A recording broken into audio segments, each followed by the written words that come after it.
नमस्कार दोस्तों, और स्टडी विज्ञान प्रकाश में आप सभी का हार्दिक स्वागत है। आज 28 फरवरी है।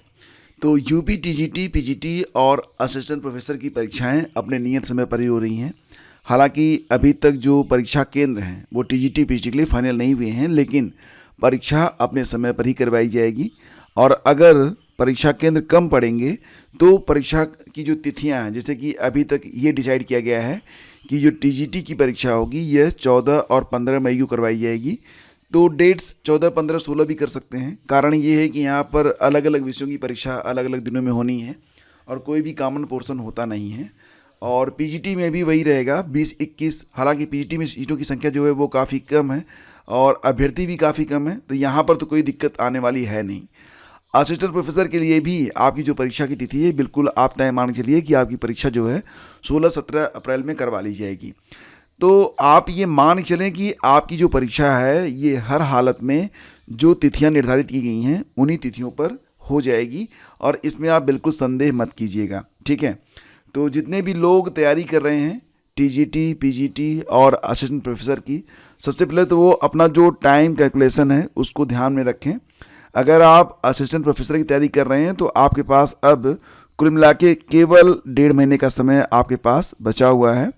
इसके अलावा आप ये कह सकते हैं कि टीजीटी की तैयारी में आपके पास जो समय बचा हुआ है उसे आप 2.5 माह मान सकते हैं, और लगभग 3 महीने का समय आपके पास पीजीटी में बचा हुआ है। एक सवाल आप लोगों को खुद से करना चाहिए कि अगर आपने इस परीक्षा का फॉर्म भरा था तो क्या ऑब्जेक्टिव था, आपका क्या उद्देश्य था? इसलिए भरा था कि अगली बार फिर फॉर्म भरेंगे, या इस बार आपको सिलेक्शन लेना है? और अगर आपने ये तय किया था कि इस बार आप चयनित होंगे, इस बार आपको सिलेक्शन लेना है, तो आपको ये भी एक अपना आकलन कर लेना चाहिए कि आपकी जो प्रिपरेशन है वो कितनी तय हो चुकी है, आप अपनी प्रिपरेशन कहाँ तक पहुँचा चुके हैं।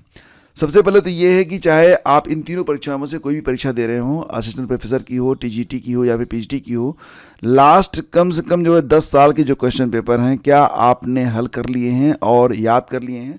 अगर आपने अभी तक ऐसा नहीं किया है तो माय डियर फ्रेंड्स, अभी भी आपके पास समय है, आप सीरियसली इस परीक्षा की तैयारी में लग जाएं। कारण इसका ये है कि इस बार भी आवेदकों की संख्या में कोई कमी नहीं है। लगभग 13 लाख आवेदन टीजीटी, पीजीटी में आए हैं, लगभग 1 लाख आवेदन असिस्टेंट प्रोफेसर में आए हैं।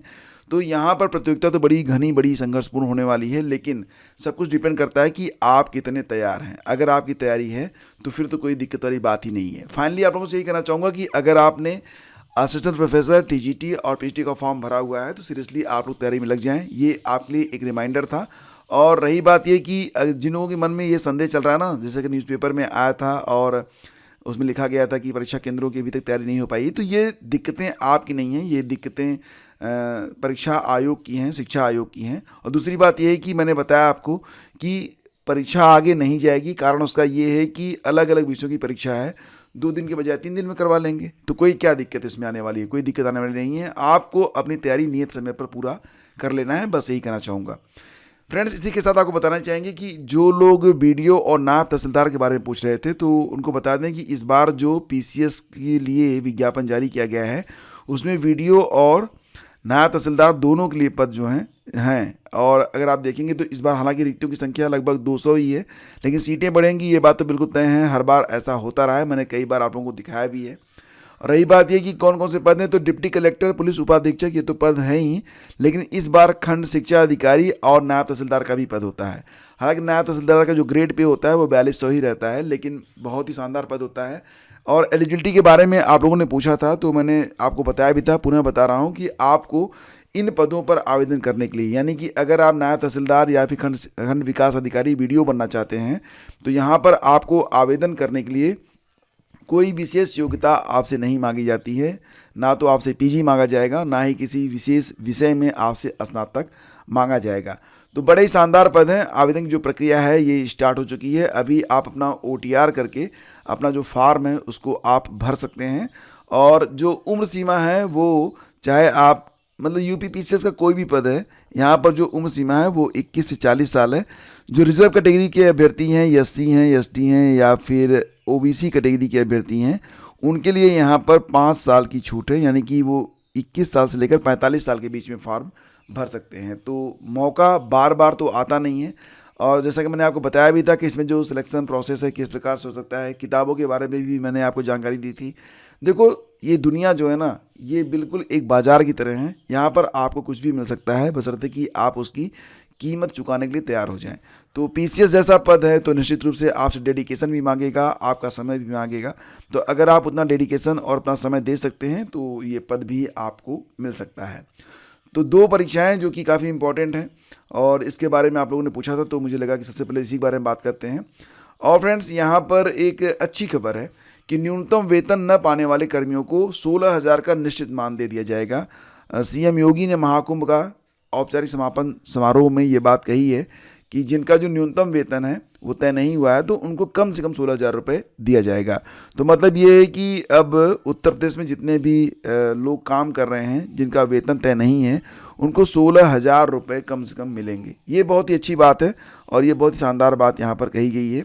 साथ ही साथ अब महाकुंभ का समापन भी हो चुका है। तो महाकुंभ समापन के बाद जो लोग महाकुंभ में लगातार 45 दिनों तक जिन्होंने बहुत मेहनत की है, तो अब उनको यहाँ पर छुट्टी भी दी गई है। 1 सप्ताह की छुट्टी मिली है, 10-10 हज़ार रुपये का बोनस भी दिया गया है, 5 लाख रुपए का बीमा मिला है। तो मतलब कि जिन लोगों ने बहुत ही जी तोड़ मेहनत करी इस महाकुंभ आयोजन को सफल बनाने के लिए, सभी को कुछ न कुछ पुरस्कार भी यहाँ पर प्रदान किए गए हैं। खैर, अखबारों में सारी सूचनाएं हैं, आप पढ़ सकते हैं। और माध्यमिक विद्यालयों में प्रधानाचार्य के पदों में अधिकारियों का कोटा बढ़ाने की तैयारी। तो क्योंकि ये जो बात है ना, ये जब आप जॉब पा जाएंगे उसके बाद ये मैटर करेगा। तो रोज़गार से जुड़ा हुआ ये मामला नहीं है, इसमें तो प्रमोशन से जुड़ा हुआ मामला है और कोटे से जुड़ा हुआ मामला है। इसमें बेसिकली बात यहाँ पर ये है कि पुरुष और महिला शाखा का जो कोटा है वो 33-33 और निरीक्षण शाखा का जो कोटा है वो 34% करना यहाँ पर उचित माना गया है, जो कि पूर्व में कितना था कि 61% था, 22 और 17% था। ऐसे में इस बदलाव से अधिकारी संवर्ग का कोटा 17 से सीधे 34% हो जाएगा। ये बात यहाँ पर कही जा रही है। तो खैर, ये प्रमोशन वाली बात है। मैं शुभकामनाएं देता हूँ कि आप सफल हो जाएं। उसके बाद इस न्यूज़ का भी इम्पोर्टेंस रहेगा आपके लिए। इसके बाद आगे बढ़ते फ्रेंड्स, और प्रदेश भर में हुई स्टाफ नर्स भर्ती फर्जीवाड़े की जांच। ये मामला कुछ समझ में नहीं आ रहा है कि किस प्रकार से यहाँ पर फर्जीवाड़ा हो गया है। कारण ये था कि मैं आपको बता दूं, मतलब जो कि ये न्यूज़ है इन शॉर्ट में आपको बताता हूँ छोटे में, कि यूपीपीएससी के द्वारा, उत्तर प्रदेश लोक सेवा आयोग के द्वारा 2019 और 2022 में 2 बार स्टाफ नर्स भर्ती का विज्ञापन जारी किया गया था। 2019 में जब विज्ञापन आया था तो उसमें 1740 पद थे और 2022 में जब विज्ञापन जारी हुआ था तो 1354 पद थे। एग्जैक्टली अगर आप सीन देखेंगे ना, तो यहाँ पर क्या था कि मतलब यूपीपीएससी ने ये भर्ती करवाई थी, परीक्षा भी करवाई थी। इसके बाद जितने भी पद खाली थे तो भर्ती के बाद महानिदेशालय से जिलेवार खाली पदों पर चयनित अभ्यर्थियों को भेज दिया गया। ध्यान दीजिएगा, महानिदेशालय से जो जिलेवार खाली पद थे उन पर चयनित अभ्यर्थियों को भेजा गया था। अब यहाँ पर जो मामला आ रहा है उसमें ये आ रहा है कि दिसंबर 2024 में बलिया जिले में 15 लोगों की नियुक्ति पर फर्जी होने का शक हुआ। मतलब यहाँ से जब महानिदेशालय से भेजा गया था खाली पदों पर, तो जिनको भेजा गया वो कहाँ गए और जिनकी नियुक्ति हुई वो फर्जी कहाँ से आ गए। तो इसका मतलब ये है ना कि बीच में कुछ झोल हुआ है और अब इसकी जांच करवाई जाएगी। तो अब इसकी जद में 2022 वाला जो भर्ती है ये तो आ ही रही है, उसके पहले की जो 5 साल पहले की जो भर्तियां हुई हैं वो सारी भर्तियों की जांच अब यहाँ पर करवाई जा रही है। तो बड़ी अजीब बात है ना। इस संबंध में सभी सीएमओ को निर्देश दिया गया है कि 5 साल के दौरान आए नर्सिंग और पैरामेडिकल स्टाफ की पत्रावलियों का मुख्यालय से सत्यापन करवाया जाए। सारी बातें अपनी जगह हैं, लेकिन यहाँ पर बड़ा आश्चर्यचकित होता हूँ मैं कि महानिदेशालय से जिलेवार खाली पदों पर चयनित अभ्यर्थियों को भेज दिया गया था। ये लाइन आप देख रहे हैं। इसके बाद फर्जी कैसे आ गए, बीच में क्या हो गया। खैर, ये अब जांच होगी तो पता चलेगा कि क्या हुआ था। खैर, इसकी जद में तो सीएमओ कार्यालय के लिपिक की भी जांच हो रही है और फर्जीवाड़े में बड़े गिरोह के साथ, ये तो डेफिनेटली इतना बड़ा गिरोह ना होता तो इतना बड़ा फर्जीवाड़ा हो ही नहीं पाता। एनीवे, आगे बढ़ते हैं। और अब ये खबर आप देख ही रहे हैं, महाकुंभ समाप्त हो चुका है और फिलहाल क्या स्थिति रही थी आपने देखा। यहाँ पर सम्मान और सहभोज भी, 5 लाख रुपए का बीमा, 1 सप्ताह की छुट्टी और बहुत सारी चीज़ें, 3 विश्व रिकॉर्ड भी बने यहाँ पर।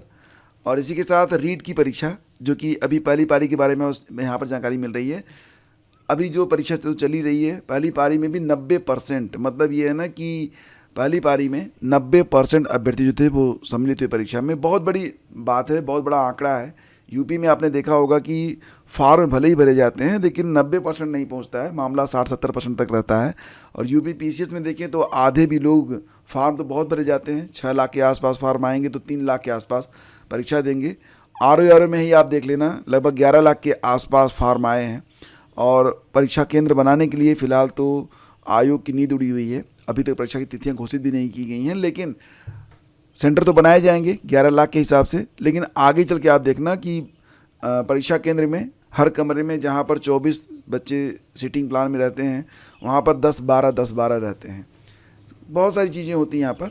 एनीवे, यही थी आज की अपडेट और thank you so much for watching the video and joining to us.